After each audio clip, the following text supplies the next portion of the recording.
혹시 아기 때 세상이 어땠는지 기억나세요? 당연히 안 나겠죠? 근데요, 심리학자 장 피아제 덕분에 우린 이걸 엿볼 수가 있습니다. 아기의 마음이 어른의 마음으로 자라나는 그 놀라운 계단. 자, 지금부터 그 여정을 한번 같이 따라 올라가 보죠. 네, 오늘 우리가 함께 걸어갈 길인데요. 먼저 피아제의 인지 발달 이론이 뭔지부터 짚어보고요.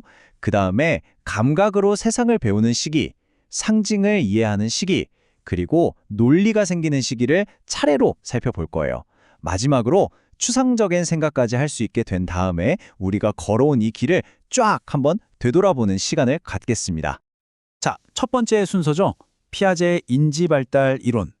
도대체 이 이론이 왜 그렇게 혁명적이라고 하는지 그 얘기부터 한번 시작해 볼게요. 보통 우리가 아이들을 보면 그냥 작은 어른이라고 생각하기 쉽잖아요. 그러니까 지식만 쏙쏙 채워주면 된다, 뭐 이렇게요. 근데 피아제 생각은 완전 달랐어요. 우리가 단순히 뭘 더 배우는 수준이 아니라 생각하는 틀, 그 시스템 자체가 통째로 바뀐다고 본 거죠. 이게 뭐냐면요. 마음의 구조가 단계별로 발달한다는 건데 각 단계가 그냥 조금 나아지는 게 아니라 생각하는 방식 자체가 질적으로 확 바뀌는 거예요. 비유하자면 컴퓨터에 새 프로그램을 까는 게 아니고요. 아예 윈도우즈 98에서 윈도우즈 11로 운영체제를 싹 갈아엎는 거라고 보시면 돼요. 어떻게 생각하는지가 바뀌는 정말 혁명적인 변화라는 거죠.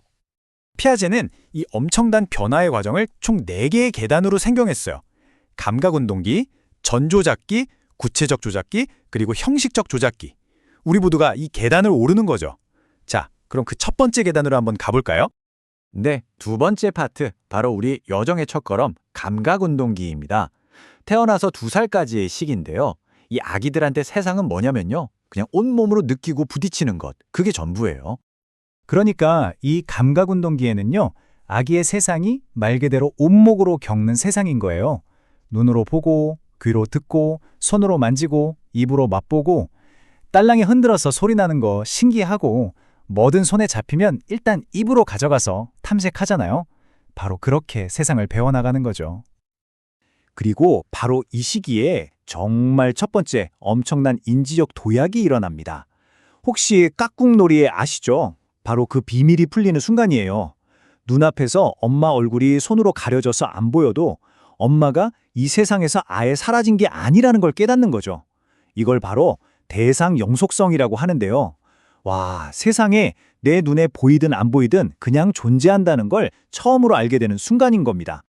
자, 그럼 이제 두 번째 계단으로 올라가 보시죠. 상징과 나의 관점, 바로 전조작기입니다. 여기서는요, 현실을 넘어서 상상력이 폭발하는 세계가 펼쳐집니다. 이때 아이들은 언어도 배우고 막 상상놀이도 즐기거든요. 근데 재밌는 건 아직 세상이 자기를 중심으로 돈다고 굳게 믿어요. 예를 들어서 내가 지금 보는 걸 저 사람도 똑같이 보고 있을 거라고 생각하는 자기중심성이 진짜 강해요. 그래서 저기 해가 나만 따라오잖아, 이런 말을 하기도 하는 거죠. 이 시기 아이들이 얼마나 독특하게 생각하는지 진짜 딱 보여주는 엄청 유명한 실험이 있거든요. 바로 보존 개념 실험이라는 건데요. 자, 한번 보세요. 여기 똑같은 컵 2개에 물이 똑같이 들어있습니다. 자, 이제 한쪽 컵에 있는 물을 이렇게 길고 얇은 컵에다 옮겨 담아요. 그리고 아이한테 물어보는 거죠. 어느 쪽에 물이 더 많아? 그럼 이 시기 아이들은요, 거의 100% 키가 큰 컵을 가리켜요. 왜냐? 아직 모양이 바뀌어도 양은 그대로라는 보존 개념을 이해하지 못하기 때문이에요. 이제 세 번째 계단으로 갑니다. 구체적 논리의 시대, 바로 구체적 조작기인데요. 드디어 논리적인 생각이 싹 트는 시기예요. 근데 여기에 아주 중요한 조건이 하나 붙습니다. 드디어 아이가 세상이 나를 중심으로 돌아가는 게 아니란 걸 깨닫기 시작해요.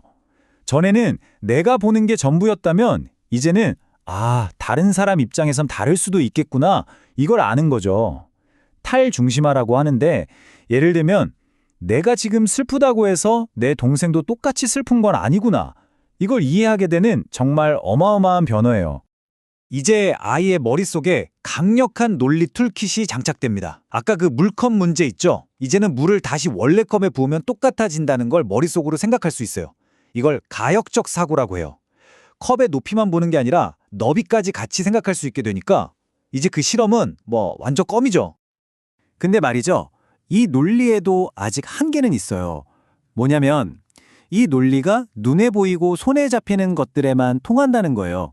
그러니까 사과 3개 더하기 2개는 5개? 이건 알아요. 하지만 눈에 보이지 않는 정의가 뭐냐, 사랑이 뭐냐 이런 추상적인 개념을 가지고 토론하는 건 아직은 너무 어려운 거죠. 자, 드디어 우리 여정의 마지막 계단입니다. 추상적 사고의 시작, 형식적 조작기. 바로 이곳에서 우리의 생각은 드디어 물리적인 세계의 한계에서 벗어나 자유를 얻게 됩니다. 이전까지의 생각이 눈앞에 있는 것에 대한 생각이었다면 이제는 만약 뭘 하면 어떨까 하는, 그러니까 있을 수 있는 것에 대해 생각하는 단계로 점프하는 거예요. 엄청난 도약이죠. 이때가 되면요. 이제 머릿속으로 생각 자체를 가지고 놀 수 있게 돼요. 예를 들어 만약에 사람이 날 수 있다면 세상이 어떻게 바뀔까? 이런 가설을 세우고 그 결과를 논리적으로 쭉쭉 뽑아낼 수 있는 거죠. 심지어 한 단계 더 나아가서 내가 왜 이런 생각을 하고 있지? 하면서 내 생각에 대해 생각하는 이른바 메타인지까지 가능해지는 겁니다. 네, 이제 마지막 파트입니다. 우리가 걸어온 길. 자, 드디어 계단 꼭대기에 도착했습니다. 우리가 지금까지 어떤 길을 걸어왔는지 한번 쫙 내려다볼까요? 자, 보세요. 처음엔 온몸의 감각으로 세상을 배우던 아기가 이젠 상징이랑 언어를 쓰게 됐죠. 그러다가 구체적인 것들에 대한 논리가 생겼고 마침내 눈에 보이지 않는 추상적인 세계까지 생각할 수 있게 된 거예요. 정말 한 단계 한 단계가 이전 단계의 어깨를 딛고 올라서서 더 넓은 세상을 보게 되는 것과 같아요.